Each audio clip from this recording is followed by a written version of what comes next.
Los términos supersónico, embarcado y bombardero no suelen ir juntos cuando describimos un solo avión, aunque los bombarderos pesados supersónicos como los B-58 Hustler y los B-1 Lancers no son nada nuevo, la mayoría son subsónicos y demasiado grandes como para operar desde portaaviones. La Armada siempre ha contado con aviones de ataque y bombarderos relativamente pequeños como los letales Douglas SBD Dauntless, que tuvieron un gran cometido en el Pacífico durante la Segunda Guerra Mundial, pero la mayoría estaban y siguen estando muy lejos en cuanto a tamaño de sus primos terrestres, los cuales son mucho más grandes. Sin embargo, hace más de medio siglo, un revolucionario pájaro de guerra cumplía con los tres criterios mencionados, pero sorprendentemente cayó en el olvido, tal vez porque nunca llevó a cabo las misiones para las cuales había sido diseñado y construido. Así que ahora está bastante claro lo que nos toca hacer: descubrir a nuestro protagonista de hoy. ¡Arranquemos! Pero antes de continuar, dadme solo un momentito. Crisis, desaceleración, recesión, inflación, escasez de energía. La economía mundial está repleta de problemas este año. Sin embargo, pese a ello, podemos encontrar países con economías tan robustas que todo apunta a que escaparán al escenario de crisis que se nos avecina. ¿Os gustaría saber cuáles son las economías más prósperas del mundo en este 2022? ¿Queréis saber cuál será la economía que más habrá crecido en 2022 en todo el planeta Tierra? Pues no os perdáis el último vídeo de Si lo hubiera sabido, que como sabéis es el canal de información financiera de Mutuactivos con el que participamos. Os dejamos el enlace en la descripción y ahora sí, vamos a empezar con nuestro protagonista de hoy.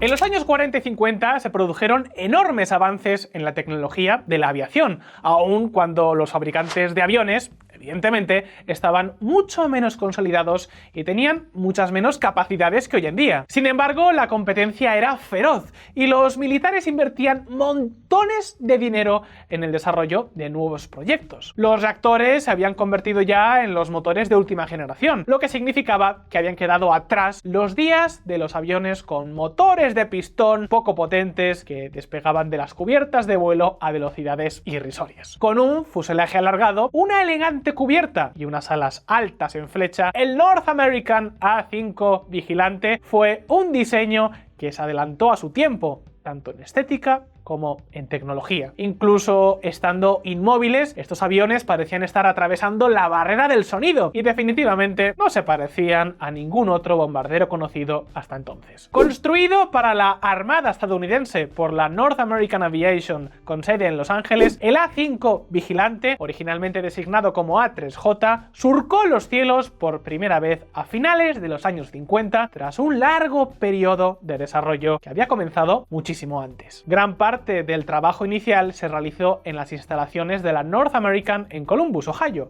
bajo la supervisión del jefe de diseño Frank Compton. Y a diferencia de otros programas similares, en este caso el A-5 fue financiado inicialmente por la propia compañía. Convencidos de que su nuevo concepto superaría a los de la competencia, los ejecutivos de la empresa también creían que sería una gran fuente de ingresos en el futuro. La idea surgió en el 54, cuando los ingenieros de la North American empezaron a elaborar planes para un bombardero supersónico de largo alcance capaz de operar ante todo tipo de condiciones meteorológicas y transportar además grandes cargas de armas, tanto nucleares como convencionales. Grandes, pesados, complejos, los Vigilantes fueron los primeros bombarderos equipados con ordenadores digitales y, lo que es más impresionante, se esperaba que alcanzaran velocidades máximas superiores a Mach del jefe de diseño de 2100 km/h. Fue una apuesta extremadamente ambiciosa y arriesgada, pero tras años de resultados de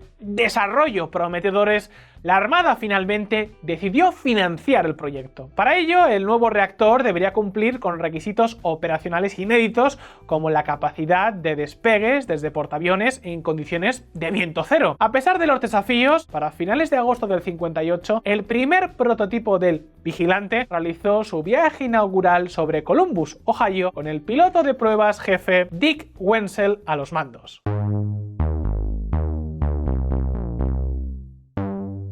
Con 23,5 metros de longitud desde el morro hasta la cola, 16,2 metros de envergadura y un peso máximo en el despegue que superaba los 28.600 kilos, los Vigilantes eran mastodontes voladores para los estándares de los años 50, especialmente si los comparamos con el resto de aviones que estaban destinados a operar embarcados. Pero a pesar de su gran tamaño, las tripulaciones se limitaban a 2 hombres, un piloto y un oficial de sistemas de armas o navegante de combate. Iban situados en modo tándem, es decir, uno detrás del otro en asientos eyectables NAHS-1A. Para mover todo ese peso, incluso con la ayuda de las catapultas de vapor del portaaviones, se requerían unos motores de gran potencia. Estos fueron 2 turborreactores de flujo axial GEJ-79, cada uno de los cuales producía 10.900 libras fuerza de empuje en seco o más de 17.000 libras fuerza cuando se encendían los posquemadores. Con pequeñas modificaciones, los J-79 eran las mismas plantas motrices y fiables, asequibles y ampliamente disponibles que se eligieron, entre otros aviones, para los Convair B-58 Hustler y los McDonnell Douglas F-4 Phantom II. Gracias a ellos y a su diseño, la velocidad máxima operativa de estos aviones era aproximadamente 4 veces superior a la de la mayoría de los bombarderos de la Segunda Guerra Mundial. Y en cuanto al techo de servicio, el fabricante recomendaba una altura de 15.800 metros, pero los Vigilantes eran capaces de volar mucho más alto. Con una elevada relación peso-potencia, normalmente reservada a cazas e interceptores mucho más pequeños, los Vigilantes podían ascender a una velocidad de 2.435 metros por minuto o 41 metros por segundo, lo que era solo ligeramente más lento que el F-86 Sabre, un avión caza que pesaba aproximadamente 9.000 kilos. Para reducir la resistencia del arrastre, el armamento principal se transportaba en una estrecha bahía de bombas lineal entre los motores. Aunque poco ortodoxa, esta disposición se ajustaba al esbelto fuselaje del Vigilante y permitía expulsar la bomba a velocidades supersónicas y salir pitando. La cabeza nuclear, normalmente una bomba MK-28, iba acoplada a 2 tanques de combustible desechables en la bahía cilíndrica. El conjunto se conocía como tren de almacenamiento. Sin embargo, en la práctica, el sistema no resultó fiable y nunca se transportaron armas activas, solo combustible. Como otros aviones embarcados, acabó sirviendo como nave de reconocimiento y vigilancia.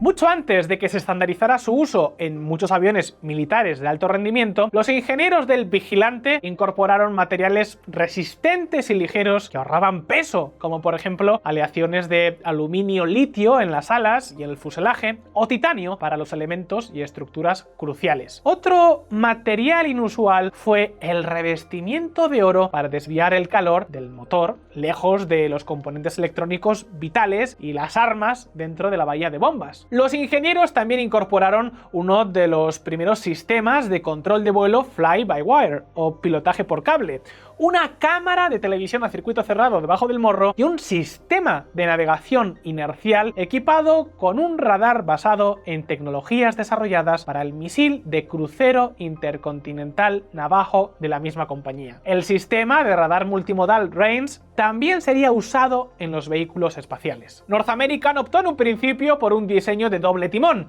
pero esta configuración se desechó más tarde por un estabilizador vertical o aleta de cola totalmente móvil que proporcionaba estabilidad direccional sin afectar a la maniobrabilidad del avión. Además, cuando entró en servicio, el Vigilante se convirtió en el primer avión de serie estadounidense con tomas de aire de perfil variable para los motores. Estas optimizaban el flujo de aire a distintas altitudes, aumentando con ello el rendimiento y la eficiencia de los motores. Y hablando de eficiencia, el alto consumo de combustible siempre fue un problema para estos pesados y potentes aviones. Aunque equipado con una sonda para repostar en vuelo, el Vigilante estaba también equipado con un tanque de combustible adicional de 1.703 litros que permitía aumentar su autonomía operativa. Esta modificación se hizo visible por la línea curva del perfil de la aeronave, que formaba una especie de joroba detrás de la cabina. El tamaño era otro de los inconvenientes inherentes al avión, especialmente porque dificultaba las operaciones sobre la cubierta de los portaaviones. Pero los A-5 estaban equipados con alas de geometría variable que podían ser levantadas en las puntas y elementos traseros que se plegaban para facilitar las maniobras. Estaba todo pensado.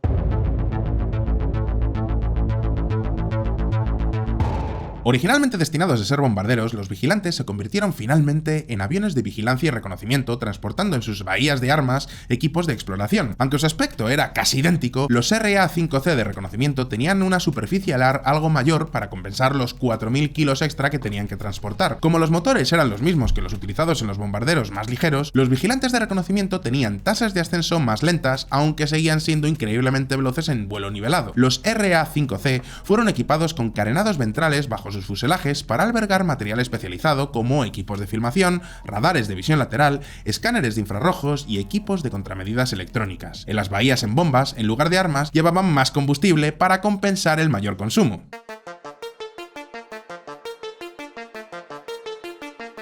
Irónicamente, algunas de las mayores ventajas del vigilante eran también su gran talón de Aquiles, esto es, que era grande y pesado, poco fiable y difícil de operar, y además tenía un enorme coste operativo de vuelo. Desde una perspectiva estrictamente centrada en la seguridad, fue el innovador diseño de la bahía de bombas lo que convirtió al avión en una potencial trampa mortal para las tripulaciones, abriendo, además, la puerta a que un accidente nuclear no fuera nada improbable. Como ya hemos explicado, las bombas nucleares iban unidas a 2 tanques de combustible desechables, y durante los vuelos largos, estos depósitos auxiliares se vaciaban primero y luego, cuando llegaba el momento de soltar la bomba, todo el conjunto se eyectaba por medio de un potente cañón de anclaje como los que se utilizan en algunos asientos eyectables. En otras palabras, que se dispararía un proyectil de gran calibre hacia un dispositivo nuclear dentro de los estrechos confines de una especie de túnel que se proyectaba por el fuselaje y terminaba entre los motores gemelos bajo el timón vertical. ¿Qué podría salir mal? O, dicho de otra forma, ¿en qué demonios estaban pensando los diseñadores? En teoría, si todo iba según lo previsto, el tren de almacenamiento se inyectaría de forma segura lejos del avión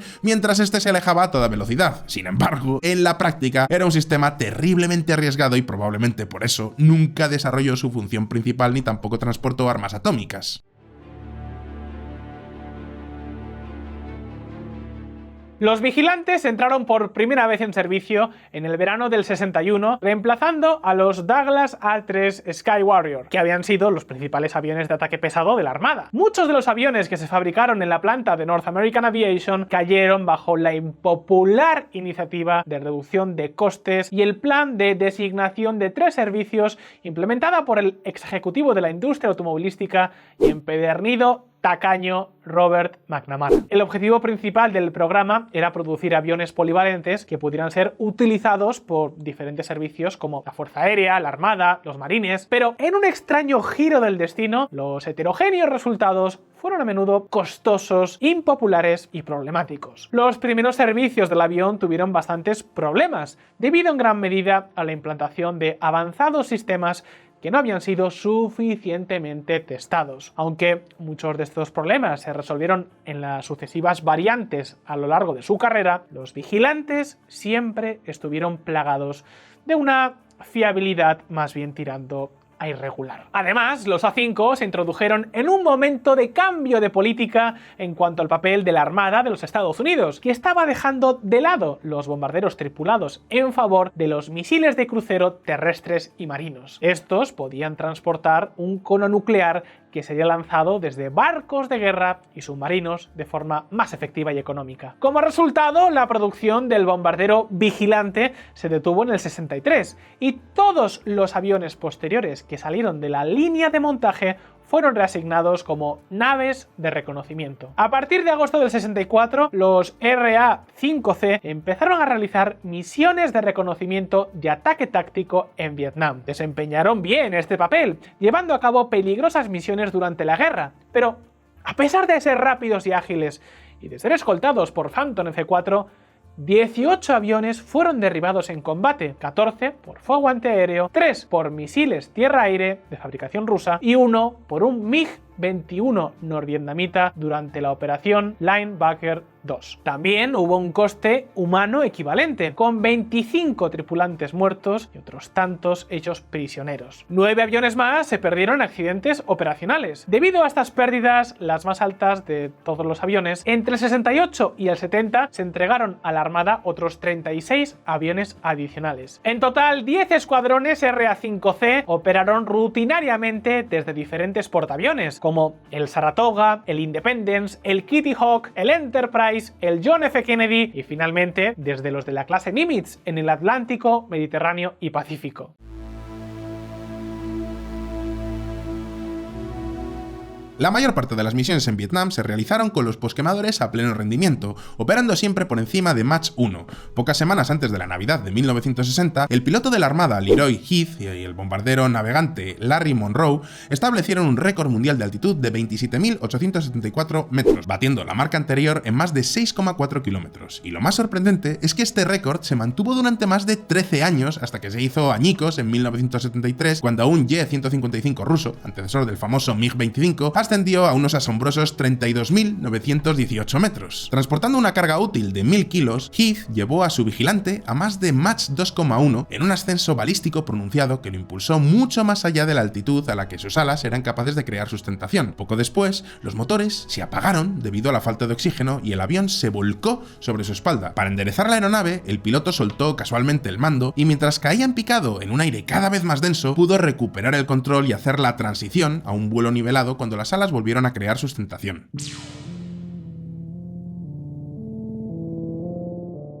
A principios de marzo del 71, mientras realizaban un recorrido de reconocimiento sobre Vietnam del Norte, el piloto Barry Gastrock y el teniente Emmy Conrad tomaron por accidente una de las imágenes más memorables del conflicto. Volando desde el USS Kitty Hawk en su RA-5C, la pareja estaba haciendo su segunda pasada sobre el mismo terreno cerca del río Sonca cuando el teniente Conrad presenció un destello y escuchó el golpe seco revelador de un SA-2 siendo disparado desde abajo. Fracciones de segundo después, el enorme misil salió disparado desde su lanzador y se dirigió hacia ellos a más de Mach 3. Gastrock aceleró, tomó una acción evasiva y se dirigió a la costa para aterrizar en el Kitty Hawk. Examinando posteriormente las fotografías en el centro de inteligencia de la nave, un analista hizo un descubrimiento sorprendente. Casi perfectamente centrada en uno de los fotogramas, había una nítida imagen del SA-2 todavía bajo el impulso de su motor de cohete. Sin tener idea de lo cerca que habían estado de ser derribados, cuando la tripulación fue llamada para ver la foto, se dieron cuenta de que el misil había pasado a solo 30 metros bajo el fuselaje de su avión. En total, de las 167 unidades fabricadas, solo 6 llegaron a ser bombarderos. A pesar de su admirable servicio, el vigilante fue víctima de los recortes militares posteriores a la guerra de Vietnam. En una de sus misiones se cree que localizó la famosa prisión de Hoa, la conocida por sus reclusos estadounidenses como el Hanoi Hilton. Esta época también coincidió con aviones más completos como los F-14 Tomcat, F-8 Crusader y los A-3 Sky Warrior, que empezaban a desempeñar funciones como el reconocimiento fotográfico y ocupaban menos espacio y eran menos costosos de operar que estos grandes vigilantes. El último vuelo tuvo lugar el 20 de noviembre de 1979. Ese día terminó la historia de uno de los aviones más avanzados para su tiempo jamás construidos. Y llegados a este punto, turno para ti. ¿Crees que a lo mejor con unas modificaciones este avión podría haberse terminado utilizando para su propósito inicial?